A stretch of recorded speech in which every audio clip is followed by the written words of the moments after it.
G'day folks, Scott here. Welcome to another video and my next part in my retrospective reviews of the Alien franchise. Today we're up to Alien 3. This movie was made in 1992 by director David Fincher. Now this was his first major motion picture. I believe up until that point all he'd done was video clips and things. He's become a prolific director, having made Seven and Fight Club and Zodiac and many other really quality films. But at that stage, he was relatively unheard of, and this was his first film. The downside to that is, this is the first time a studio really majorly fucked up a movie in this franchise by just wanting to repeat that success they'd had with the first two movies. The first two movies were a perfect storm, a flash in a pan. They were so different from one another, but complemented each other so perfectly. The pressure to get this third one to recapture that magic was never really going to happen, to be perfectly honest. Now, with the last two reviews, I've really spoken to you about these iconic moments for me where these two movies have had these great things. One being, me sneaking, looking at the original movie when I shouldn't have, and two, convincing a class excursion to go and see the second one at the cinema. I don't have as positive a story when it comes to Alien 3, to be honest. I was super excited for this movie to come out. I was a massive fan, obviously. I'd been waiting a long time for it to be released. So when it came out in 1992, I was there day one to go see it at the movies, and I was pissed off from the opening scenes. Now, I don't know if you've ever seen the movie Misery, but Kathy Bates has this fantastic monologue in that movie about how when she was a kid and she used to go to the movies, and back then they used to play films episodically, so you would come in and see like short segment TV shows, and the next week, they would carry on, and how she stood up in the cinema and lost her mind because what happened this week wasn't the same as what happened last week, and how could they treat her like such an idiot that she wouldn't have remembered that. And there's this big thing. If you've never seen Misery, completely off topic, but it's a great movie. It's one of the few well executed Stephen King book to movie translations, so check it out. Anyway, back to point. That was me. My problem with this movie that I'm never ever gonna get over is how stupid the people can be who wrote this screenplay to have this story transist from the end of Aliens to what happens at the beginning of Alien 3 in the opening credits. There is a very key word when it comes to filmmaking called continuity. That continuity is very important in the fact that if you have a core audience in a very successful franchise and you fuck them over in the opening scenes of your movie, that is not a great start. Now what I'm talking about, this is some nerd guy shit, but if you're a fan of these films, or if you've just watched the second Alien movie, Aliens, you will remember that at the end of that film, what happened? Now, a real brief rundown is the entire crew of that ship, the Sulaco, got on a dropship, went down to LV-426, and the events of the movie happened. At no time did they go back to that ship until the end of the film. There was no one else on board. They made a big point of the fact there was no one else on board because Bishop, the android, had to climb through miles and miles and miles of piping to get from one end of the complex to another to open up communications via a satellite transmitter to their ship, the Sulaco, up in space to bring down another drop ship because theirs blew up. If there was anybody up there, that somebody could have sent them the ship. Now, at the end of the movie, when Ripley goes and rescues Newt and comes across the Queen Alien for the first time and destroys the nest with grenades and machine gun fire and messes up all the eggs, the Queen Alien loses her mind and rips off her entire reproductive system, the big egg sac and that, rips it all off of herself to chase Ripley down because she's so furious that she destroyed all her eggs. So reproduction, ripped off. What follows is a big chase through the building. They both catch an elevator up separately. Ripley only just makes it onto the drop ship as it's taking off before the whole building blows up. They fly back up to the mothership. Everything's all happy. They have a little chat. Bishop and Ripley finally connect because she's realized that he's not a dodgy android the way Ash was. Queen Alien comes out of the landing gear because they've just landed. Big fight ensues. She gets blown into space. Now, Alien 3 begins, apart from the credits, with cutscenes showing Ripley and Newt and Hicks in their pods just the way they were, even though you don't see Hicks or Newt, but hear an alarm going off. It shows you an egg in the room where their cryo capsules are that's open. How did that egg get there? It makes no sense. The Queen couldn't have laid it. No one brought it there. The ship was completely empty. Queen ripped off her reproductive system down on the planet, yet somehow there's an egg in the same room that they didn't notice before where their cryo chambers were.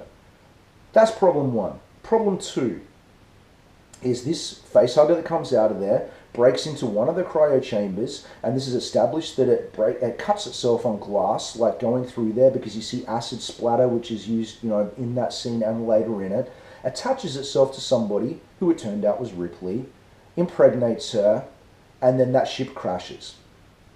Problem three, outside of versions, if we go with the original theatrical cut, once this thing has crashed on the planet Furion, which we'll go over in a moment, and they go in there, there's the shot where the Rottweiler dog is coming in there when they're moving the thing from outside and moving it inside or out of the storm and that. And in that shot shows a facehugger crawling out.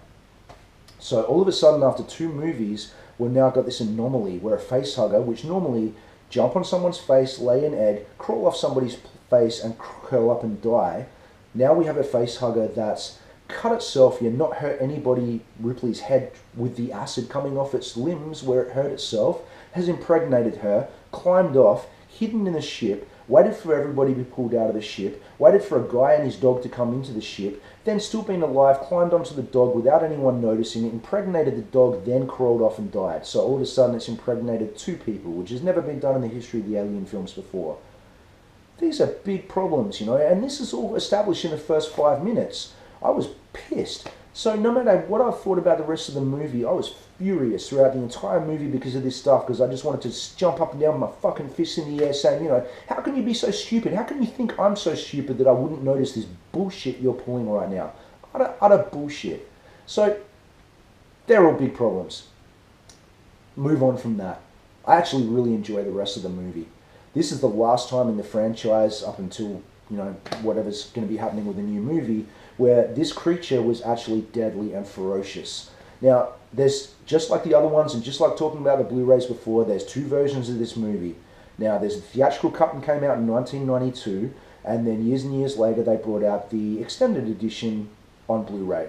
Now, I'd wanted to see this extended edition for a long time. I used to collect these Fangoria magazines religiously when I was a young guy. I've got them ranging from the late 80s right through to the late 90s, or maybe mid-90s. I have a lot of these books. Now, in the book of these, which I couldn't be bothered finding today because I have so many of them for the release of Alien 3, there was a big double-page photo of a scene from Alien 3 that was never in the movie, of the alien itself.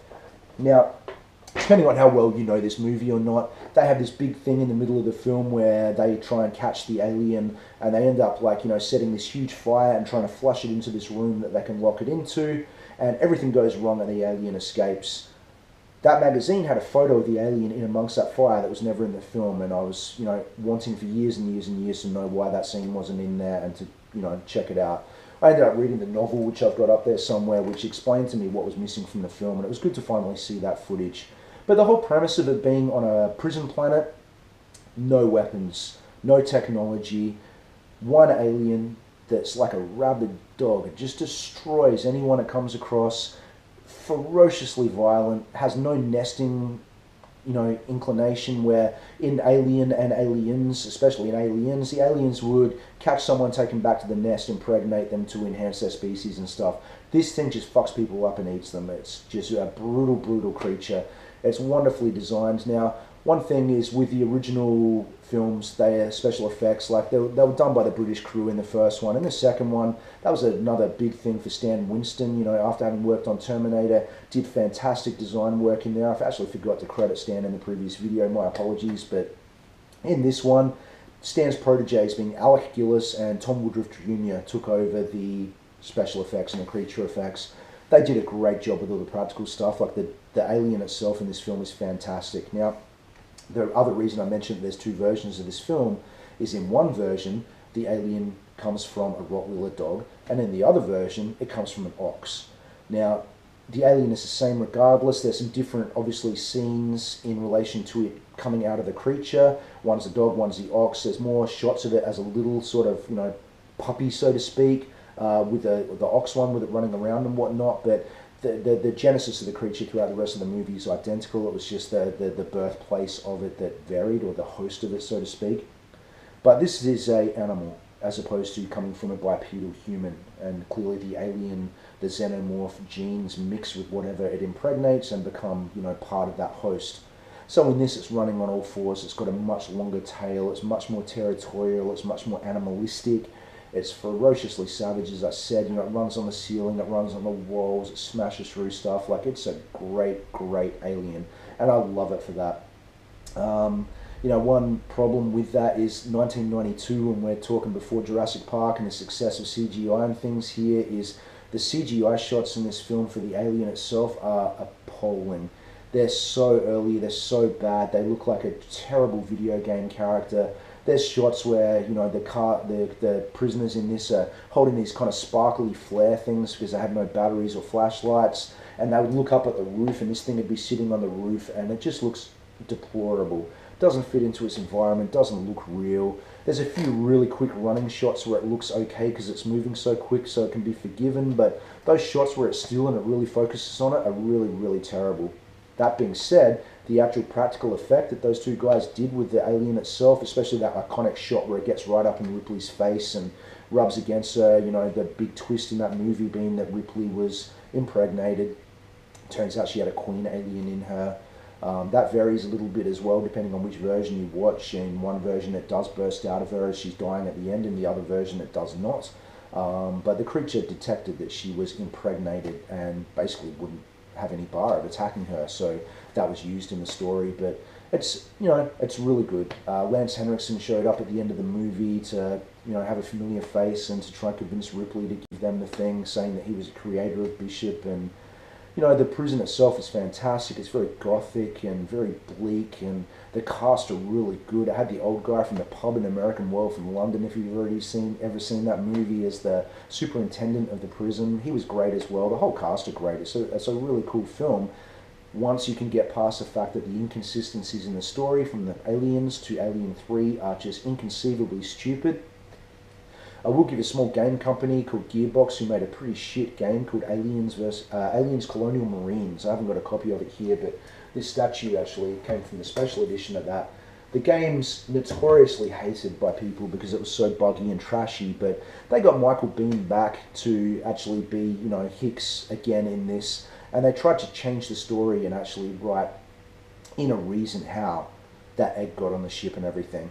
It's pretty thin. It's too little too late, and at the end of the day, if we're just talking about the movies here, it's inconsequential. It doesn't matter. In relation to Michael Biehn, a lot of people were disappointed that Hicks and Newt didn't make it from Aliens to Alien 3 and died in this crash. He was super pissed, but I believe he ended up charging them more for the little photo of him that they used for his like ID and that than he got paid for doing the whole second movie that he was in. But he seems pretty bitter about it to this day. Now, there's been talk that Neil Blomkamp, who made District 9 and Elysium and Chappie, was going to be making Alien 5, but this week it's been turned around that, you know, Ridley Scott have come out and said that's not going to happen. But that was supposed to be, you know, continuing the story of Hicks and Ripley and acting as if Alien 3 and Resurrection and that never happened, but it doesn't seem that movie is now going to see the light of day. So, look, this movie does more right than it does wrong. Like I said, if I took away the inconsistencies at the beginning of it, I'd like it a whole lot more than I do with them included in it. But it's still a horror film, you know. It's like the first one again. I love the creature. I like Ripley's, you know, character arc in that. Overall, you know, I like the movie. It's just got some shitty CGI and a stupid beginning. So that's really all I've got to say about it. I'll be back with another video to do Alien Resurrection pretty soon. Thanks for watching as always. Have a great one.